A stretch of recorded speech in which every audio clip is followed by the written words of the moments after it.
네, 반갑습니다. 기둥 뒤에 모니터 안 나오죠?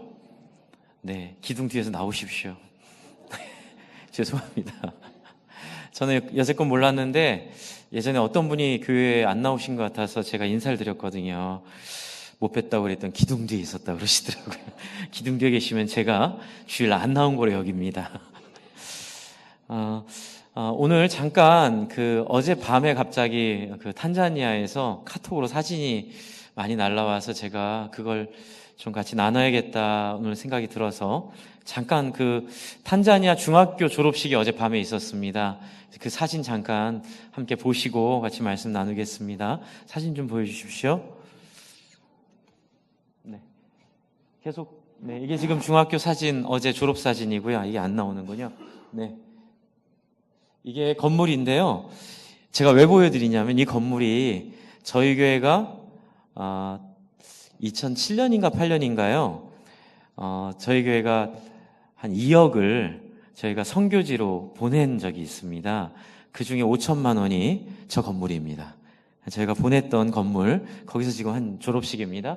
네, 그 다음 장 보여주십시오. 네, 이게 그 실내 건물이고요. 거기서 졸업식을 어제 저렇게 했고요. 다음 장, 네. 우리 졸업한 2, 4, 6, 8, 10명. 네, 빨간 목도리 두른 아이들이 중학교 졸업한 친구들입니다. 네. 그리고 우리 여기 가운데 태권도복 입은 아이 가운데 마스크 보이세요? 네, 마스크가 있습니다. 네. 그 전장 보여주세요. 네. 요 아이. 네. 예스예요, 예스. 예스 키도 많이 컸고, 그때 우리 와서 수술 받았던 아이 기억하시죠? 네, 다음 장 보여주십시오. 네. 네, 졸업생들이고요. 우리 선교사님, 최정현 선교사님, 방성교사님. 네, 다음 장 보여주십시오. 네, 이제 영상 잠깐 보여주시겠습니다. 소리가 안 나오네요.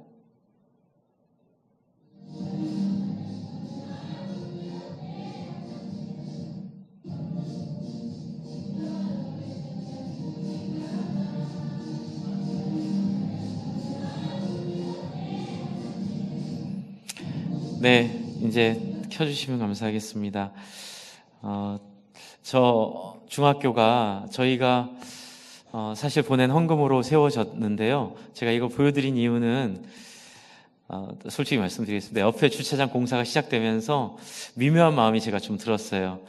왜 저 땅을 미리 우리가 이렇게 준비하지 못했을까 이제 그런 생각을 했는데 제가 듣기로는 그럴 돈들을 다 우리가 선교지에 보냈다 그러더라고요. 저희 교회가 재정의 40% 이상을 선교지로 보냈었습니다. 지금은 이제 10%로 많이 줄었고요. 그래서 저희가 갖고 있는 이런 건물, 우리의 환경들, 이런 것들이 어떻게 보면 다른 교회보다 좀 열악할 수도 있고 좀 모자랄 수도 있습니다. 하지만 그것이 저의 부족함이 아니라 제 영광스러운 흉터라고 저는 기억하고 생각하고 싶습니다. 그래서 이 영광스러운 이 흉터들을 자랑스럽게 여기시고 차 대실 때 불편하다 여기지 마시고 내가 불편한 만큼 저기 저렇게 아름다운 건물이 세워졌고 저기 저렇게 귀한 아이들이 저렇게 생명의 말씀으로 교육을 받게 됐잖아요. 그렇죠? 이런 놀랍고 가치로운 일이 영광스럽고 자랑스러운 일이 어디 있겠습니까? 우리 그런 마음으로 기쁨으로 또 이 교회를 함께 세워갔으면 좋겠습니다. 또 앞으로도 우리 저런 일 많이 같이 하도록 합시다. 네, 많이 사람들 살리는 일, 귀하고 가치롭게 돈을 벽돌에 쓰는 것보다 사람에게 투자하는 일에 더 열심히 있는 교회 됐으면 좋겠습니다. 오늘 말씀은 이제 로마서 14장, 15장의 말씀에 걸쳐 있는 말씀입니다. 이제 로마서 마무리입니다. 이제 다음 주부터는 예레미야를 같이 좀 볼 텐데요. 여러분, 이 로마서에서 가장 중요한 부분이 어딜까 제가 고민을 예전에는 생각을 해보면 앞에 부분이었다고 생각을 했습니다.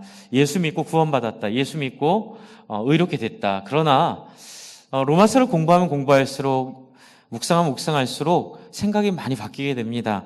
여러분, 로마서의 진짜 핵심은 12장부터 나와 있는 산 제사가 무엇인가에 대한 이야기입니다. 우리가 단순히 믿음으로 구원받았다는 것은 그냥 우리가 믿는 믿음의 결과로 우리가 나중에 천국 간다 뭐 그런 의미죠. 그런데 12장부터 있는 내용은 천국과의 사람의 모습이 어떠한지를 보여주고 있는 현장이 여기에 나오고 있습니다. 그러므로 저는 저와 여러분의 신앙이 단지 11장 앞에만 머무르지 말고 12장 뒤에 있는 이 영광스럽고 풍성한 자리로 함께 나아갔으면 좋겠습니다. 제가 지난주에 같이 나눠드린 말씀 혹시 기억하실지 모르겠는데요. 너희 몸을 하나님이 기뻐하시는 거룩한 산 제사로 드리라, 영적 예배다라는 걸 제가 강조를 했습니다. 그런데 기억하십니까? 영적 예배에 있어 굉장히 중요한 부분이 뭐라고 설명을 드렸는지요? 이 세대를 본받지 않는 거라고 말씀을 드렸습니다. 만약에 이 세대를 본받지 않고가 빠져버리면 그때부터는 굉장히 탐욕스럽고 이기적인 종교 생활이 된다고 제가 말씀을 드렸습니다. 그래서 여러분, 이 세대를 본받지 않는다는 건 명확하게 제가 말씀을 드린 게 거짓말하지 않는 것. 이제 그 말씀 제가 드렸던 기억하고 계실 줄 압니다. 네, 거짓말하지 않는 것. 대부분의 거짓말은 이해관계와 연관이 있죠. 돈이나 어떤 자기의 이익과 연관이 있어서 대부분 누가 거짓말하고 싶어 거짓말합니까? 다 먹고 살려고 거짓말합니다. 이제 그러다 보니까는 이 거짓말에 대한 예민함이 떨어지게 돼 있는 거죠. 주 안에 사랑하는 성도 여러분, 그래서 그런 거짓말하지 않는 사람들이 홀로 살 수 없습니다. 왜요? 이 세상에서 그렇게 거짓말하는 사람들 속에 홀로 살면 너무 외롭고 살아갈 수가 없기 때문에 그렇습니다. 그래서 어떤 일을 하게 되죠? 모여 산다고 제가 지난주에 말씀드렸습니다. 그래서 두 가지, 거짓말하지 않는 삶, 그리고 두 번째는 함께 모이는 공동체를 말씀을 드렸습니다. 그래서 하나님이 원하시는, 기뻐하시는 삶은 함께 모여 사는 교회라고 말씀을 드렸는데요. 이제 오늘 말씀은 어떻게 사는 것이 교회인지에 대한, 어떻게 사느냐의 이야기를 오늘 드리려고 합니다. 이제 모이는 것, 거짓말하지 않는 것, 그리고 세상과 다른 것, 이제 그 형태는 말씀을 드렸는데 그 안에 있는 내용이 어떤 것인지를 오늘 사도 바울은 한 예를 들어서 말하고 있습니다. 앞에 있는 내용들은 들으면 다 좋은 얘기들이에요. 제가 지난주에 강조했던 사랑엔 거짓이 없고 악을 미워하고 선에 속하고 아무에게도 악을 악으로 갚지 말고 선을 도모하고 악에게 지지 말고 선으로 악을 이기고, 참 좋은 말이죠. 사랑은 이웃에게 악을 행하지 아니하는 것이니 그러므로 사랑은 율법의 완성이다. 그런데 문제가 뭐냐면요, 듣기 좋은 말을 듣는 것과 실제로 사는 것과의 차이가 엄청 크다는 겁니다. 그래서 이제 14장의 이야기를 하는 겁니다. 그것이 어떤 삶인지를 이제 보여주려고 한 예를 가지고 옵니다. 그 예가 뭘까요? 그게 바로 교회 안에 일어나는 갈등의 문제를 하나 예를 가지고 들어옵니다. 많은 분들이 이렇게 전도를 하거나 이렇게 등록을 권할 때 그런 말씀을 많이 하세요. 목사님, 저는 교회는 나오지만 교회 생활은 거부합니다. 제가 교회에 등록해서 교회에서 어떤 활동을 한다든지 교회에서 어떤 섬김을 한다는 거는 저는 더 이상 하고 싶지 않습니다. 예전에 또 어떤 부탁할 일이 있어 어떤 분한테 이렇게 부탁을 드렸는데 많은 생각을 하게 한 적이 있습니다. 그게 뭐냐면, 목사님, 아예 저는 교회 일에 엮이고 싶지 않습니다. 제가 교회를 사랑하지 않는 건 아닌데 교회 일을 조금이라도 좋은 마음으로 도와주다 보면 상처도 많고 오해도 많이 받고 또 원하지 않는 얘기 많이 들어서 교회 일에 엮이고 싶지 않습니다. 제가 속으로 나는 그럼 엮는 사람인가? 그런 좀 자괴감이 든 적이 있습니다. 그런데 이해를 충분히 제가 하게 되죠. 왜냐하면 상처도 많고 아픔도 많고 고통도 많은 게 사랑과의 관계이고 그 사랑과의 관계가 가장 많이 있는 곳이 이 교회이기 때문에 그렇습니다.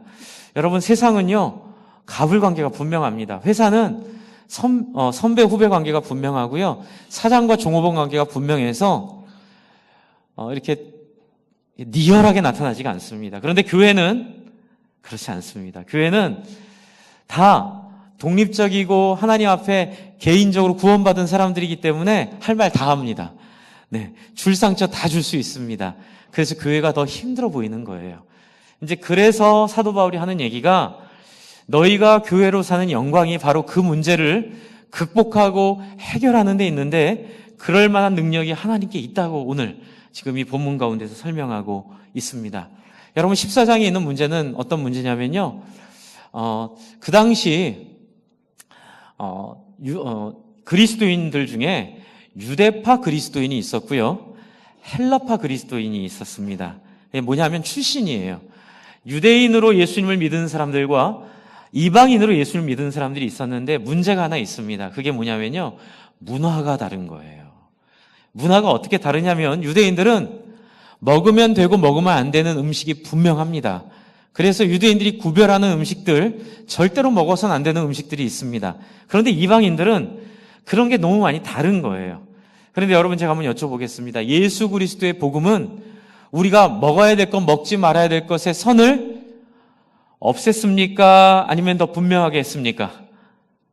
없앴죠. 그렇죠? 근데 이방인들은 그 말 받기가 너무 쉬워요. 왜냐하면 자기들이 그전에 살던 대로 선지국 좋아하면 선지국 먹으면 되고 순댓국 좋아하면 순댓국 먹으면 됩니다. 그런데 유대인들은 태어나면서부터 받은 교육의 영향도 있고 자기들이 본능적으로 거부하는 음식들이 있는 거예요. 어려서부터 먹어본 적도 없고 어려서부터 먹으면 안 된다고 배움을 받았던 돼지고기들, 그런 피가 섞인 음식들 이런 거 먹을 수가 없지요. 그런데 이제 유대인들이 이 로마 교회에서 이 신앙생활을 하면서 다행히도 그 당시 로마 사회 속에 유대인들이 먹을 식자재를 공급하는 업체가 있었습니다. 지금 할랄 식품처럼 유대인들이 안심하고 먹을 수 있는 음식들을 고민 안 하고 제공해 주는 데가 있었어요. 율법대로 키우고 율법대로 잡고 율법대로 가공한 그런 고기들을 제공을 해줬습니다. 그런데 이제 황제 하나 잘못 만나가지고 이 유대인들이 핍박을 당해가지고 로마에서 완전히 한번 쫓겨난 적이 있어요. 유대인들이 완전히 로마에서 쫓겨나니까 어떻게 되죠? 그 물건을 공급하던 사람들의 소비자가 없어졌잖아요. 그래서 물건을 공급하던 사람들이 사라지게 됩니다.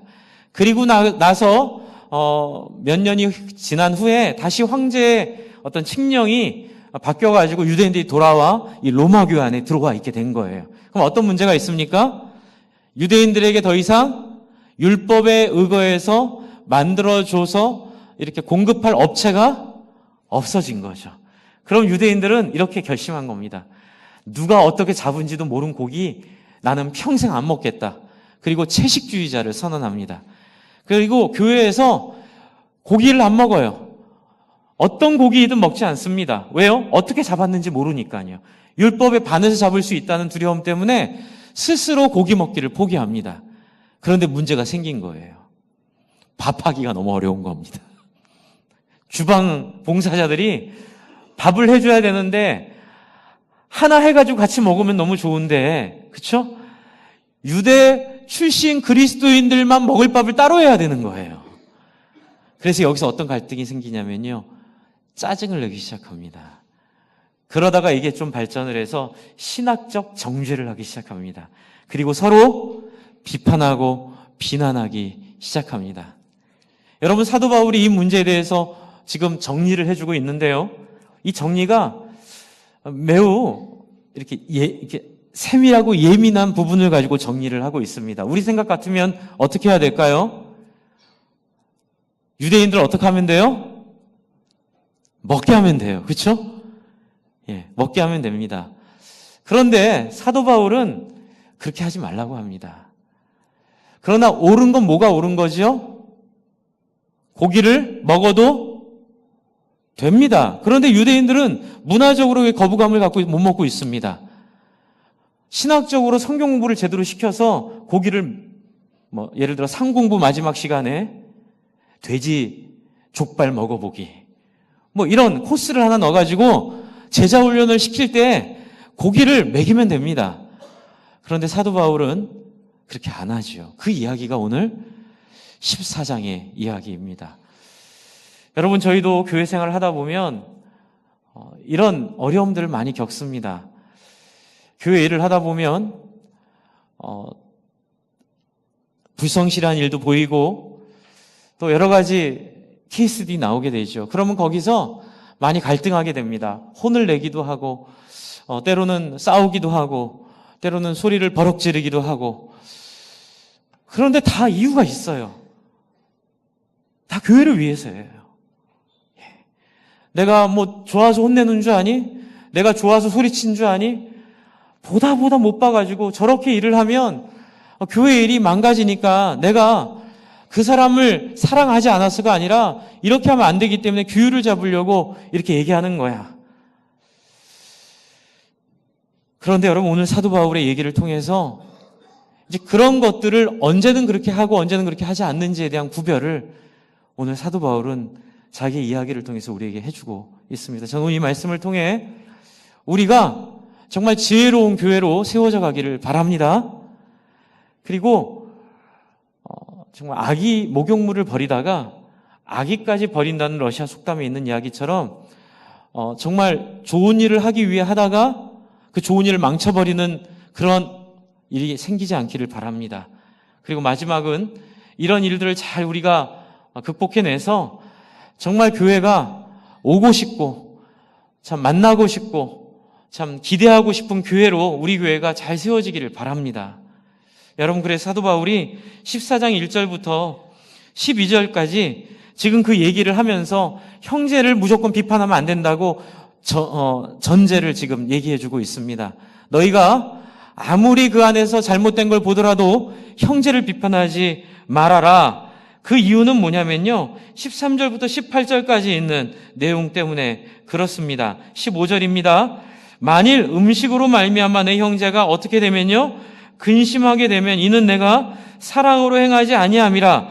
그리스도께서 대신하여 죽으신 형제를 내 음식으로 망하게 하지 말라. 이 15절에 굉장히 중요한 표현이 하나 있습니다. 그 표현이 뭘까요? 한번 찾아보시죠.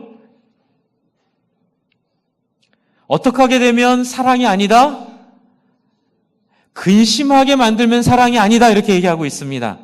여러분, 그래서 기독교, 교회, 십자가 복음 안에서 얘기하고 있는 형제 사랑의 중요한 기준이 여기 나오고 있습니다. 다 널 위해서 하는 거야. 아프더라도 참아. 다 너 좋으라고 하는 얘기야. 이런 얘기, 교회 안에서 사랑이 아니라고 얘기하는 겁니다.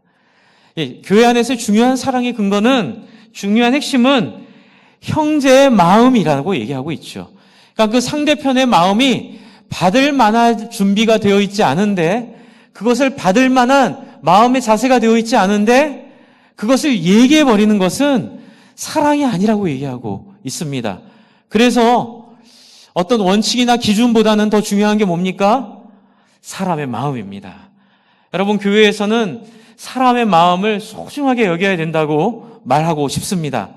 여러분, 사람의 상태, 사람의 생각, 사람의 중심, 자존심, 사람이 갖고 있는 사람의 자기가 갖고 있는 어떤 자기만의 어떤 중요한 중심을 여러분 터치하지 않도록, 그것을 만지지 않도록 신경 써 배려하는 게 사랑이라고 얘기하고 있습니다. 여러분, 오늘은 좀 적용점이 많은 설교를 해서 제가 적용하다 원리 말하다, 적용하다 원리 말하다 하려고 하는데요. 여러분, 저는 교회 안에서 정말 중요한 게 뭐냐면요, 말하는 거라고 생각을 합니다. 아무리 좋은 중심도 표현 하나, 말 한마디로 인해서 그 사람의 마음을 근심하게 하는 경우가 너무 많더라고요. 여러분, 교회 안에서 반말하면 그런 염려가 많이 생깁니다. 옆에 사람 보고 얘기하죠. 반말하지 마세요. 여러분, 교회 안에 좀 친해졌다고 해가지고, 교회 안에서 좀 편하다고 해가지고 막 이렇게 반말 막 이렇게 하기 시작하면요, 대부분의 경우는 기쁨으로 받습니다. 그러나 한 10% 정도는 굉장히 무례함을 느끼는 경우들이 있어요. 그게 이겁니다. 그 사람 마음을 어떻게 하는 거죠? 근심하게 하는 거예요. 그런데 반말하는 사람은 뭐라 그럽니까? 목사님, 제가 동생 같아 반말했어요. 저는 편해서 반말했어요. 네, 저도 속으로 그런 생각하죠. 저도 반말해 드릴까요? 그거 아니죠. 내가 중요한 게 아니에요. 여러분, 기독교 복음의 핵심은, 여러분, 십자가의 핵심은, 내가 그리스도와 함께 십자가에 못 박히니 못 박힘의 핵심은 내가 중심이 아니라는 고백이에요. 중심은 누구예요? 상대편이에요. 저도 옛날에 처음에 설교할 때 설교도 좀 비슷한 면이 있었습니다. 전도사 때 뭘 모르고 할 때는 오직 하나의 말씀은 선포하는 거야. 어떻게 듣던 말던 그냥 나는 선포할 거야. 이런 생각했는데요. 정제되지 않은 단어, 정제되지 않은 표현, 정제되지 않은 이렇게 액션 이런 것들은 사실 저만 좋은 거예요. 속 시원하고 저는 나는 하나님 말씀대로 말씀을 선포하고 내려왔다 이렇게 얘기했는데 제가 했던 어떤 무례한 손짓, 어떤 표현, 말 한마디 한마디 때문에 성도님들은 마음을 부여잡고 여기저기 흉탄의 심장을 맞아 이렇게 쓰러져 있는 거예요. 여러분, 잘한 일이 결코 아니라고 하나님이 얘기하시더라고요. 여러분, 예수님은요, 생각보다 굉장히 친절하고 예민하신 분이십니다. 예수님이 날 따르라, 그냥 내가 원하는 대로 가면 너희는 다 나한테 순종해, 이런 분이 아니셨어요. 여러분, 예수님이 눈먼 자들을 고치실 때에 일관되게 똑같이 고친 적이 없어요. 어떤 사람은 진흙에 더럽게, 그렇죠? 침을 이게 가지고 그 사람 눈에 바르기도 하고, 어떤 사람은 또 손을 대기도 하고, 어떤 사람은 또 다르게 해서 다 사람마다 다르게 행동을 하세요. 어떤 사람에겐 더 정중하게, 어떤 사람은 좀 편하게. 여러분, 그게 예수님의 기분 따라 했을까요? 아니요. 한번 따라해 주십시오. 상대편의 기분 보고. 예수님의 관심은 하늘을 만드신 하나님의 아들이시지만 예수님은 철저히 상대편의 마음에 맞춰서 어떻게 보면 상대편의 종이 되어 상대편을 섬기는 섬김이 정말 말 그대로 원초적인 섬김이셨던 거예요. 주 안에 사랑하는 성도 여러분, 또 어떤 분은 그런 분들 계세요. 이렇게 인사하면 이렇게 웃지도 않고 딱 한번 째려보고 딱 이러고 지나가시는 분 계세요. 나중에 여쭤보면 그건 내 스타일이야. 그럼 속으로 가로 열고 멋있잖아. 이렇게 얘기하시거든요. 내 스타일이야. 바보짓이에요. 바보짓. 예수 믿으면 그 바보짓 하고 있는 거예요. 왜요? 그건 자기나 좋죠. 여러분, 남이 인사하면요 어떻게 해요? 오버해서 다정하고 따뜻하게 눈을 맞춰주며, 왜요? 100명 중에 한두 명이라도 그렇게 눈을 맞추지 않으면 인사했다고 생각하지 않는 분이 분명히 계시는 게 우리의 보편적 상식이잖아요. 그렇죠? 그런 분들한테는 어떻게 해야 됩니까? 내 방법대로가 아니라 누구 방법대로? 상대편의 방법대로 사랑해 주는 사랑이 교회 안의 사랑이라고 지금 사도 바울이 전제로 얘기하고 있는 겁니다. 주 안에 사랑하는 성도 여러분, 여러분은 어떻게 사랑하고 계십니까? 여러분의 방식대로 사랑하고 계십니까? 오늘부터 좀 상대편의 방식대로 사랑해 주시면 어떻겠습니까? 상대편의 마음에 맞는, 상대편의 마음의 중심을 이해하고 깨닫는 방법으로 상대편을 좀 사랑해 주시면 어떻겠습니까? 저도 참 몰랐을 때에는 막 제 방식대로 사랑을 했는데 알고 나서는 공부를 많이 했습니다. 그러니까 어떻게 되죠? 책을 많이 보게 되죠. 사람들은 도대체 뭘 사랑이라 생각하는가? 관심을 가지면 사람들에 대한 생각을 알고 싶어 하고 사람들에 대한 마음을 알고 싶어 하는 게 바로 그게 전문성입니다. 저는 여러분이 예수 믿는 사람으로 가져야 될 전문성을 다 가지기를 바랍니다. 다른 사람에 대한 관심. 그렇죠? 그래서 형제가 근심하게 되면 사랑으로 하지 않은 거라고 15절에 사도 바울은 얘기하고 있습니다. 그래서 16절에 그렇게 얘기하죠. 그러므로 너희의 선한 것이 비방을 받지 않게 하라. 이게 무슨 얘기냐면요, 99 다 잘해놓고 마지막 하나 잘못해가지고 그냥 아무것도 아닌 것처럼 되게 하는 게 너무 안타까운 거예요.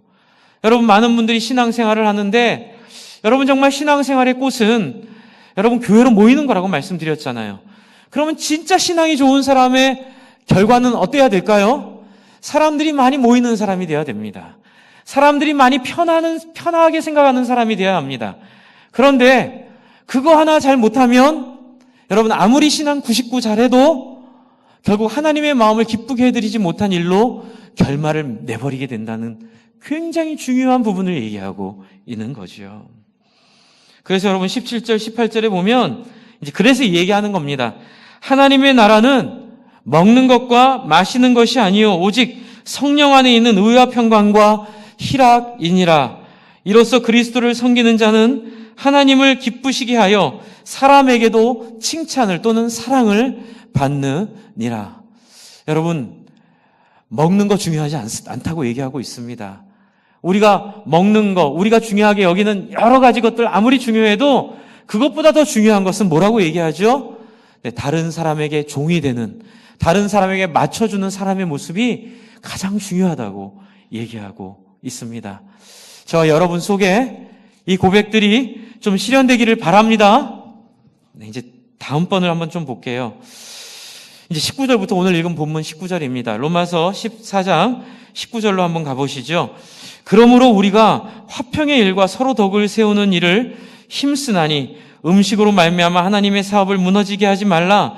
만물이 다 깨끗하되 거리낌으로 먹는 사람에게는 악한 것이니라. 여러분, 19절이 굉장히 중요한 구절입니다. 우리가 화평의 일과 서로 덕을 세우는 일을 힘을 쓴다고 얘기하고 있는데, 이 일은 15장 2절에 있는 내용과 연결이 되죠. 15장 2절에 오늘 이제 말씀의 주제인데요. 우리 각 사람이 이웃을 기쁘게 하되 선을 이루고 덕을 세우도록 할지니라, 이렇게 명령하고 있습니다. 여러분, 교회의 가장 큰, 우리 예수 믿는 사람의 가장 큰 사명은 바로 이웃을 기쁘게 하는 일입니다. 제가 오늘 말씀의 핵심이 바로 여기에 있다고 말씀을 드렸는데요. 아까 전에도 말씀드렸죠. 내 방식대로 하는 게 중요한 게 아니라 상대편의 방식을 고려하고 배려해서 하는 게 중요하다고요. 그래서 여러분, 예수 믿는다는 건 뭘까요? 남을 위해 사는 것입니다. 그래서 이 세대를 본받지 말라고 하는 내용이 바로 여기에 적용이 됩니다. 이제 많은 분들이 심지어 거룩하게 사는 것도 자기 중심성을 갖고 살려고 하시더라고요. 그런데 그건 잘못되고 오해된 마음입니다. 여러분, 가장 중요한 것은 예수 믿는다는 건 뭐예요? 남 중심으로 사는 거예요. 되게 이게 세상에선 부정적으로 말되지요. 야, 남을 위해 사니? 너를 위해 좀 살아봐. 너를 소중히 여기고 너를 정말 귀하게 여겨봐. 저도 한때는 그 말이 맞다고 생각을 했습니다. 자존감이 떨어지고 그 자기 속에 있는 이 우울감들이 생길 때 사람들은, 야, 너한테 선물을 좀 줘봐. 너를 위한 일을 좀 해봐. 좀 좋은데 여행도 가보고 괜히 엄한 데 돈 쓰지 말고 너한테 좀 써봐. 여러분, 그런데 그러고 언 10년입니다. 이제 그런 말이 유행하고 언 10년이 흘렀는데요. 놀라운 사실은 자기에게 집중하면 집중할수록 우울증은 더 깊어지더라고요. 상한 감정의 치유라는 책이 있었습니다. 그게 일종의 우리 기독교 대학생들에게 교과서처럼 한때 쓰인 적이 있었어요. 상한 감정의 치유가 얘기하는 것 중에 하나가 뭐가 있냐면, 왜 그동안 남의 눈치 보고 이렇게 남 생각하고 살았니? 네 안에 있는 상처 다 얘기해. 욕하고 싶으면 막 욕해. 그리고 네가 당한 얘기 있으면 다 이렇게 드러내서 얘기하고 다 풀어봐. 이제 그게 상한 감정 치유의 밑바닥에 깔려있던, 그 당시 심리학계를 지배했던 심리학의 어떤 원리였거든요. 그래서 그것 따라 열심히 교회에서 하다 보니까 어떤 일이 벌어지냐면요, 치유가 되는 게 아니라 상처 제조기가 되는 거예요. 그러니까 내 상처를 치유하려고 사는데 남에게 막 상처를 주면서 살게 되는 걸 발견하고 어느 순간부터 그 책을 더 이상 안 읽기로 한 적이 있습니다. 그리고 지금 내린 결론은 뭐냐면, 여러분, 임상적인 경험입니다. 저부터 시작된 임상적인 경험인데요. 우울함과 모든 정신적인 고통은 언제 해결되는 줄 아세요? 다른 사람을 향해 관심을 기울이는 순간부터 해결됩니다. 할렐루야. 이게 성경의 진리예요. 여러분, 기독교 복음의 진리는 예수가 한 것처럼 따라가는 거예요. 그래서 여러분, 2절에, 15장 2절에 제가 19절에 말씀드린 화평의 일들과 서로 덕을 세우는 일을 힘쓰는 그 이유에 대해서 제가 15장 2절에 이웃을 기쁘게 한다고 말씀을 드렸는데요. 그 이웃을 기쁘게 하는 3절에 보시면 그 근원이 나와 있습니다. 한번 읽어볼까요? 15장 3절입니다. 시작. 그리스도께서도 자기를 기쁘게 하지 아니하셨나니. 맞습니다. 여러분, 우리가 다른 사람을 기쁘게 해야 되는 이유는 예수님이 그렇게 사셨기 때문에 그렇습니다. 여러분, 예수님도 자기를 기쁘게 하지 않고 다른 사람을 위하여 다른 사람을 섬기며 그렇게 사셨던 것입니다. 여러분, 그래서 성경 공부가 중요합니다. 성경을 통해서 예수님을 여러분이 만나셔야 됩니다. 성경을 통해서 여러분이 예수님을 경험하셔야 합니다. 왜요? 예수님은 우리의 상식과 너무 다른 길을 가셨고 예수님은 우리의 생각과 너무 다른 선택들을 하셨기 때문에 그렇습니다. 여러분, 예수님을 조금만 생각을 해보십시오. 여러분, 예수님은 한 번도 자기가 원하는 자리에 자기가 좋아하는 일을 해본 적이 없으십니다. 항상 예수님의 사역을 보면 끌려다니는 사역이셨어요. 사람들의 필요에, 사람들의 요구에, 사람들의 눈물의 자리에 물이 낮은 대로 흐르듯이 예수님은 항상 사람들의 아픔의 자리에 항상 끌려다니셨습니다. 그러고도 스스로 어떻게 생각하셨다고요? 기뻐하시고 그걸 즐기시고 그걸 누리셨다고 얘기하고 계세요. 저는 여러분이 이 세대를 본받지 않고 오직 하나님의 선하시고 기뻐하신 뜻이 무엇인지 분별하는 그 분별의 가장 결정적인 자리가 바로 이 예수의 삶이라고 저는 생각을 합니다. 그냥 막연하게 목사님이 세상을 본받지 말라 그랬으니 하고 그 다음부터 자기가 생각하는 종교성, 자기가 생각하는 종교적 어떤 섬김의 방식들, 길들 뭐 이런 거 따라가기 시작하면 어느 순간 예수의 길과 우리는 멀어지게 되어 있습니다.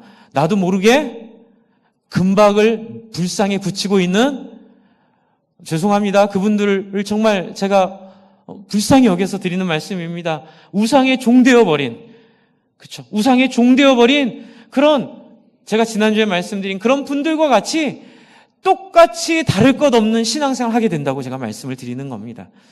여러분, 교회의 핵심은 무엇입니까? 다른 사람을 기쁘게 하는 것입니다. 한번 여쭤보겠습니다. 여러분 마음에 와 닿으십니까? 다른 사람을 기쁘게 한다는 게 여러분에게 능력이 되십니까? 잘 안 되죠. 근데 되시는 분들은 감사하지만 잘 안 됩니다.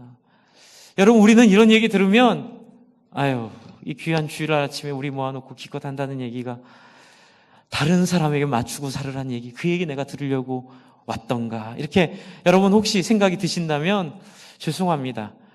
그래서 우리를 하나님이 뭐라고 하시죠? 죄인이라 그러시는 거예요. 여러분, 우리는 그런 말 별로 안 좋아합니다. 그런 말 들으면 그냥 체면이 있어서 그냥 그렇게 생각을 할지 몰라도 그런 말 들으면 마음에서 거부감이 듭니다. 주 안에 사랑하는 성도 여러분, 다시 복음으로 돌아가야 합니다. 여러분, 예수 안 만나면 그 상태로 살다 그냥 죽게 됩니다. 평생 이 땅에 와 살다 죽었는데 기껏 한다는 건 나 위해서 실컷 전 세계 여행한 거, 유람선 여행한 거, 그냥 나 배불리 먹은 거, 산의 진미 먹으며 돌아다닌 것, 그냥 내 아이들 공부 열심히 잘 시킨 것, 죄송한 표현을 쓰겠습니다.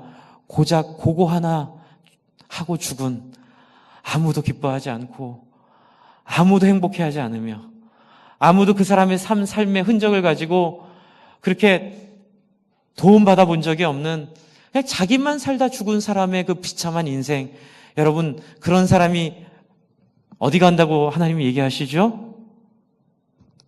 지옥 간다고 얘기하시는 거예요. 여러분, 지옥은 뭐 나쁜 짓 한, 뭐 정말 천하의 나쁜 살인범들만 가는 데가 아니라 지옥은 하나님의 마음과 통하지 않은 사람들, 뭐 이렇게 얘기하니까 하나님 너무 나빠요, 하나님은 너무 이기적이에요, 당신이랑 통하지 않았다고 지옥 보낸다고요? 그게 아닌 거예요. 뭐냐면요, 하나님을 기뻐하지 않는 사람들. 제가 예전에도 한번 예를 드렸는데 이건 스님께서 주신 예인데요, 제가 어쩌면 스님께서 이런 기독교적인 예를 드셨을까 감탄을 하고 들은 예입니다. 그게 뭐냐면 어떤 중생이 이 땅에서 거짓말 열심히 하고 뇌물을 많이 써서 사업에 크게 성공을 했답니다. 그래서 이 사람이 이제 죽어서 극락을 가고 싶어 하셨대요. 극락을. 이 땅에서 돈이 많으니까요. 그래서 자기가, 뭐 이건 얘기니까 그러려냐고 들으십시오. 그 뇌물을 써가지고 이게 신과 함께 이런 영화 보면 그런 우리 샤머니즘적인 상상이 있지 않습니까? 이렇게 판결을 내리는 이렇게 불교에 있는 어떤 무슨 신에게 뇌물을 써서 자기한테 저희 지옥에 보낼 자기 판결을 뇌물을 많이 써서 극락으로 가게 했다는 거예요. 근데 극락에 갔는데 문제가 있습니다. 뭐가 문제일까요? 재미가 없는 거예요. 좀 짜릿하게 좀 살다가 왔는데, 극락 갔더니, 그냥 서로 위해주고, 따뜻하게 대하고, 인사하고, 미쳐버리겠다는 거예요. 저 위선자들. 그리고 이렇게 따뜻하게 이렇게 대하면 닭살이 돋고, 한 번도 해본 적이 없고, 받아본 적도 없는 그런 짓들을 하고 있으니까, 그래서 일주일 만에 도저히 못 견디게 했어가지고, 다시 찾아갔답니다, 그분한테. 나 저기 못 살겠어요. 닭살이 돋아가지고, 닭살 때문에도 못 살겠고, 너무 재미없어요. 저 좀 살만한 데로 보내주세요. 그러니까 뇌물 받아서 보내줬대요. 갔더니 너무 좋은 거예요. 너무 신나는 거예요. 아싸! 그리고 살다가 막 물어봤대요. 옆에서. 여기가 어딥니까? 뭐라 그랬을까요? 지옥이에요, 지옥. 이제 그렇게 스님들이 하는 것 중에 또, 다른 것도 있는데 그건 얘기는 안 하겠습니다. 숟가락 얘기는 한데, 지옥과 천국의 차이 그런 얘기도 있는데요. 여러분, 이게 성경과 너무 일치되는 예예요. 여러분, 성경이 얘기하는 천국은 뭘까요? 한번 따라해주세요. 하나님과 즐겁게 지내는 곳. 그게 천국이에요. 하나님이 없는 곳이 지옥이죠. 주 안에 사랑하는 성도 여러분, 이웃의 아픔과 이웃의 눈물에 늘 관심을 가지고 그것을 어떻게 살아도 함께 나누고 함께 회복하기 원하는 그 예수의 길을 따라 십자가로 인하여 그 길로 나서는 여러분, 천국 갈 줄 믿습니다. 여러분, 회개와 더불어 우리 안에 이런 천국에 대한 바른 이해와 바른 해석이 있어서 여러분이 목사님 그런 얘기 하는 거 저 하나도 안 재밌어요. 목사님 너무 따분해요. 힘들어요. 라고 얘기하시는 분들은 다 제가 부드럽게 말씀드릴게요. 회개하고 천국 가시기 바랍니다. 그 상태로는 도무지 천국 가도 지겨워서 적응할 수가 없으세요. 바뀌어야 합니다. 어떻게 해요? 이웃이 배부른 것이 기쁘고. 그렇죠. 아까 전에 제가 보여드린 그 사진처럼 여러분 얼마나 큰 돈입니까? 2억을 선교지로 보냈대요. 우리 교회가 한꺼번에 2억을 선교지로 5천만 원, 2천만 원 이렇게 보내가지고 지금 지은 건물이 아까 전에 그 건물이래요. 그 건물. 여러분 기쁘지 않으십니까? 행복하시죠? 좀 땅은 좁고 불편하고 좀 시설은 여러분 저희 비 오면 비 많이 새거든요. 이 건물이요. 행복하시죠? 여러분 이것이 바로 이 말씀에 있는 이웃을 기쁘게 하는 겁니다. 이웃을 기쁘게 하는 삶. 그래서 그리스도도 자기를 그렇게 드렸고요. 그래서 우리는 예수님을 통하여 그런 존재로 다시 거듭난 인생이 되었고 또 앞으로 여러분 다 그렇게 될 것을 믿으시기 바랍니다. 네, 우리 가운데 이렇게 예배 드릴 때 하나님의 영이 오셔서 우리를 다 그렇게 바꾸어 놓으시고 그렇게 만들어 놓으실 겁니다. 그런데 여기에 이제 마지막으로 하나 중요한 게 있습니다. 제가 여러분께 이웃을 기쁘게 한다 그랬더니 거부감이 드시는 분들 계실 거예요. 목사님, 교회 안에서 우리가 어떤 원칙이나 규정이 있어야지 그냥 이웃을 기쁘게만 한다면 엉망이 되지 않겠습니까? 아주 좋은 지적이세요. 그래서 보시면 갈라디아서에 보시면 갈라디아서 1장 10절을 한번 같이 보겠습니다. 1장 10절.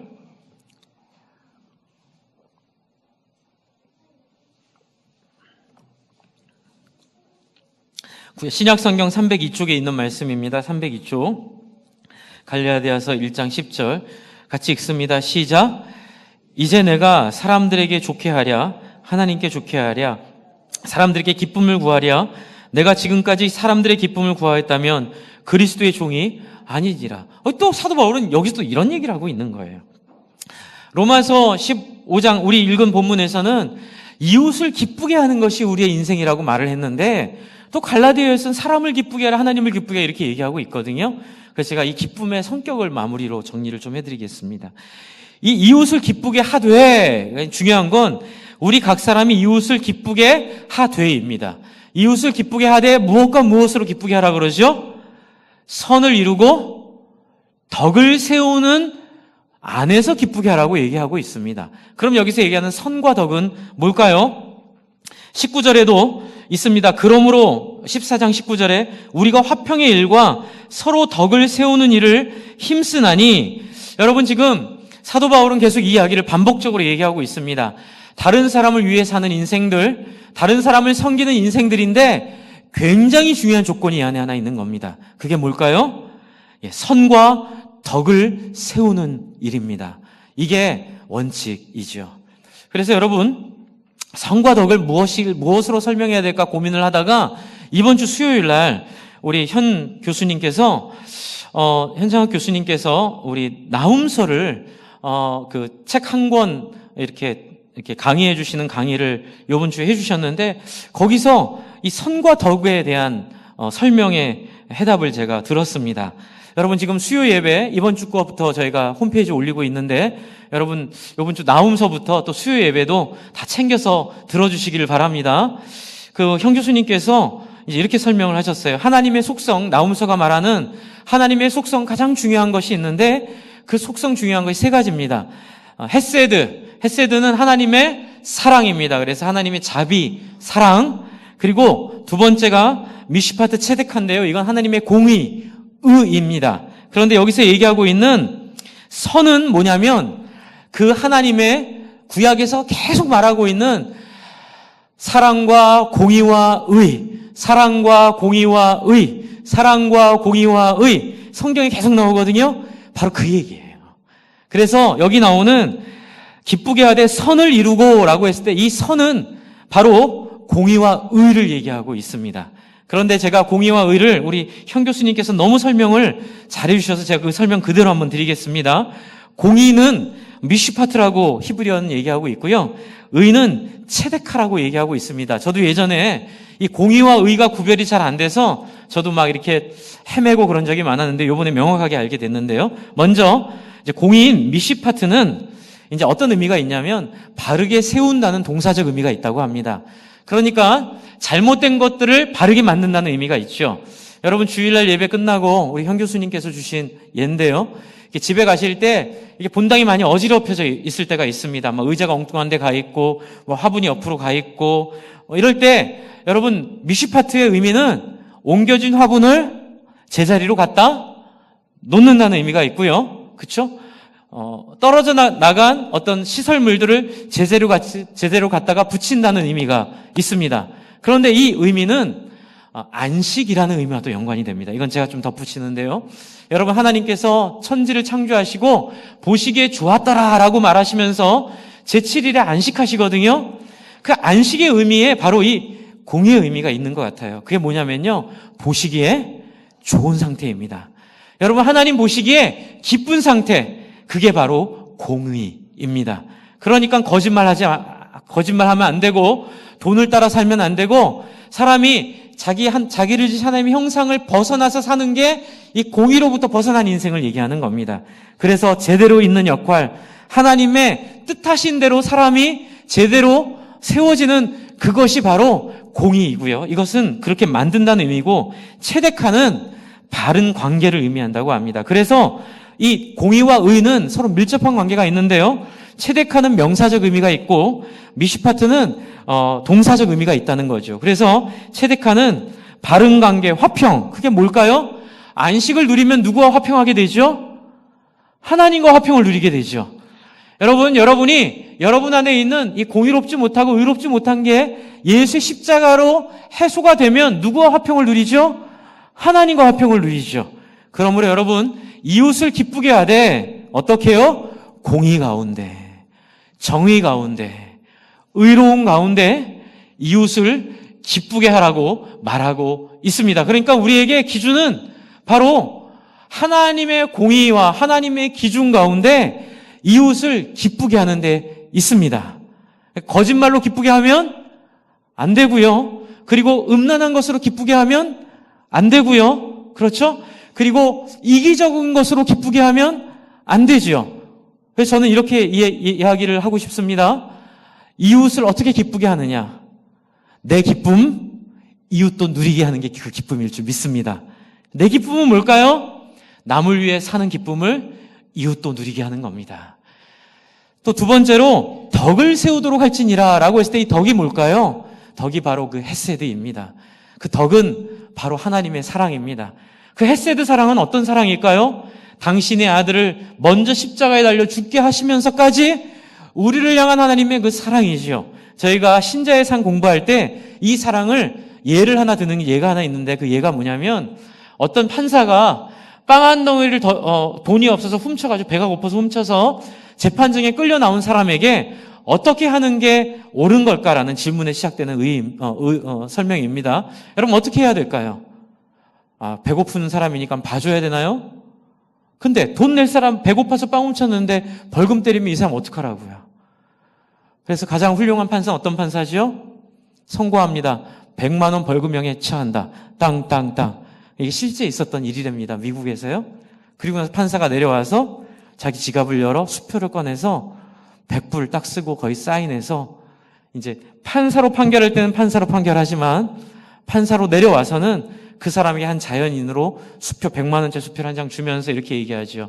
판결은 제가 했지만 그 벌금은 이 돈으로 내십시오. 여러분, 이것이 하나님의 사랑인 줄 믿습니다. 이 사랑으로 우리가 다른 사람을 섬겨야 된다고 저는 여러분께 권면하고 싶습니다. 그래서 여러분, 저는 저희 교회를 그런 교회로 세워가고 싶습니다. 어떤 교회요? 우리 교회에 기쁨이 가득 넘쳐서 많은 사람들이 몰려오는 교회 됐으면 좋겠습니다. 여러분, 질리는 사람이 안 온다. 그거는 성경을 너무 우습게 여기는 얘기예요. 그거는 비겁한 얘기입니다. 여러분, 진리는 사람을 기쁘게 합니다. 진리는 사람에게 참된 맛을 누리게 합니다. 그래서 저희 교회는 대형교회 될 꿈은 포기했습니다.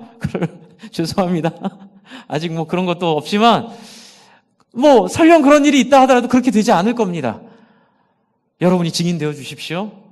그러나 10,000명 이상에게 복음을 전해서 10,000명, 10만 명, 100만 명 이상에게, 전 세계에 있는 사람들에게 이 하나님을 기뻐하는 이 선과 덕의 기쁨을 전하는 교회 되기를 원합니다. 여러분, 열심히 전도합시다. 그래서 10,000명, 20,000명 있는 교회보다 더 많은 사람들이 오고 싶어하는 교회에 대해서 어떻게 해요?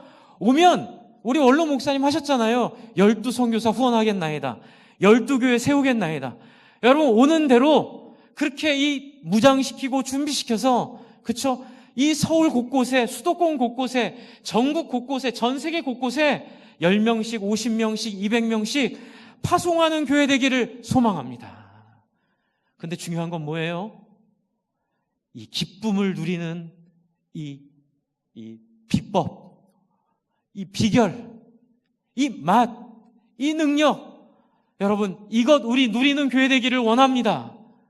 여러분, 이러기 위해 우리가 좀 훈련할 게 있습니다. 아까 말씀드렸죠. 반말 안 하기 훈련입니다. 두 번째로는 여러분 꼭 부탁드리고 싶습니다.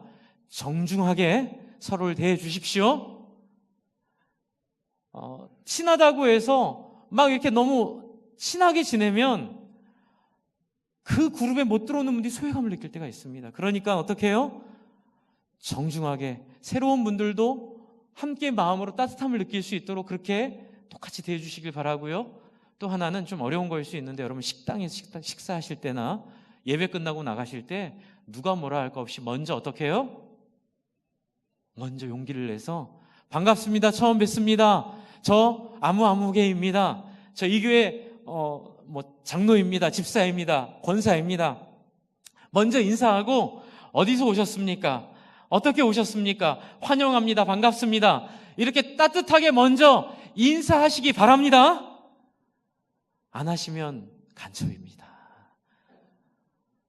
그건 정말 예수님이 하신 것들을 잘 못 따라하는 거예요. 정말 부탁드립니다. 그리고 식당에 식사하실 때 너무 하던 사람들이랑 하지 마세요. 저는 그런 사명을 여러분께 부여하고 싶습니다. 여러분, 2주 이상 똑같은 사람이랑 식사하지 마십시오. 자꾸 이렇게 혼자 앉아있는 분들, 처음 보는 분들, 용기를 내서 밥그릇 가지고 가서요, 그 가운데 딱 앉으세요. 특별히 우리 중직자들께 부탁드립니다. 우리 교회 와서 자기 가족끼리 혼자 이렇게 식사하지 않도록 그 가족 가운데 끼십시오. 껴서 안녕하세요, 반갑습니다, 저는 이 교회 누구누구입니다, 어떻게 오셨나요? 이렇게 말하면서 함께 이렇게 같이 식사하는, 어떻게 해요? 그 사랑의 섬김이 얼마나 기쁜지 사람을 기쁘게 만드는 교회 되기를 원합니다. 그리고 또 하나 부탁드리고 싶은 건 저희가 내년도 이제 교회 봉사 활동에 대해서 기도하고 준비하고 있습니다. 그런데 제가 무슨 생각을 하고 있냐면요, 우리 장로님들과 함께 아주 명확한 목적 의식을 가져야겠다는 생각을 저 지금 하고 있습니다. 그 중에 하나가, 여러분, 교회 모든 봉사가 사람을 세우고 사람을 살리는 일에 전력이 되는 봉사 됐으면 좋겠다는 생각을 하고 있습니다. 그게 무슨 얘기냐면요, 교회 최전선은 어디냐면 목장님과 교사 그룹입니다. 그러니까 사람을 섬기는 거죠. 그렇기 때문에 모든 봉사들은 이 일을 좀 후원하고 돕는데 전력이 돼야 될 줄을 믿습니다. 그래서 행정이나, 그렇죠? 또 어떤 밥 먹는 일이나, 또는 이렇게 우리 찬양팀이나 성가대나 이런 모든 일들이 우선순위가 영혼을 살리고 사람을 살리는 일에 후원자로서, 그의 지원 부대로서의 역할을 명확하게 할 수 있기를 바랍니다. 네, 그래서 이제 무슨 얘기 드리려고 하냐면요, 교사를 세우는데 많이 협조해 주십시오. 그래서 좀 성가대원들이 좀 약간 좀 줄더라도, 찬양팀이 약간 줄더라도 죄송합니다. 저 미워하지 마세요. 네, 줄더라도 좀 일이 어려워지더라도 교사로 세워지는 분들을 내년도에 저희가 목표로 하는 게, 교사는 주일날 10시부터 오후 2시까지 거기에만 전념하도록 하려고 합니다. 사람을 섬기고 사람을 만나고. 그래서 저도 부탁드리고 싶은 건, 주방이나 우리 찬양대나 우리 찬양팀이나 목회 행정이나 이런 모든 일들이, 저도 마찬가지입니다. 저도 거기에 포함됩니다. 목사라고 해서 제가 제 원하는 대로 하려고 안 합니다. 저도 우리 성도님들이 영혼을 섬기는데 방해가 안 되려고 저도 애를 쓰려고 합니다. 그래서 그렇게 다 마음을 합해서 그렇게 해주시기를 부탁을 드립니다. 네, 그래서 밥이 이렇게, 우리 교회는 밥이 너무 맛있기로 유명합니다. 너무 감사합니다. 그 헌신과 노력에 너무 귀하다고 저는 생각합니다. 하지만 때로는 사람을 섬기느라, 때로는 사람과 만나느라, 때로는 새로운 사람과 교제하느라 좀 반찬 수가 줄어들거나 밥이 맛이 A 플러스가 A 정도 되더라도 여러분 즐거우시죠? 그거 좋아요. 행복합니다. 그런 합의가 일치한 교회로 이웃을 기쁘게 해야 돼. 뭐요? 하나님의 공의와 의, 하나님의 사랑으로 이웃을 기쁘게 하는 교회 되기를 간절히 소망합니다. 네, 그래서 저는 찬양팀도, 우리 성가대도, 또 우리 모든 주방팀도, 우리 모든 이런 사람을 섬기는 이 후원하는 이 모든 팀 속에 성가대 하다가 영혼권하여 제자 삼는 일들이 생기고, 찬양대 하다가 찬양대 팀 안에서 또 전도되는 일들이 생기고, 이런 일들이 생기길 간절히 부탁을 드립니다. 좀 삑살이 나도, 한번 따라해주세요. 삑살이 나도 좋아요. 네, 그게 중요한 게 아닙니다. 네, 저희가 어디 잘하는 사람들 어떻게 흉내를 내겠습니까? 하지만 저희는 있는 것만으로도 행복하고요. 그러니까 우리가 사람을 기쁘게 하는 일에 최선을 다하는, 그래서 교회 일하다 상처받지 않고 교회 일하다가 이렇게 삐지는 일 없는 그런 귀하고 아름다운 행복한 교회 되기를 바랍니다. 네, 우리 한번 같이 기도할까요?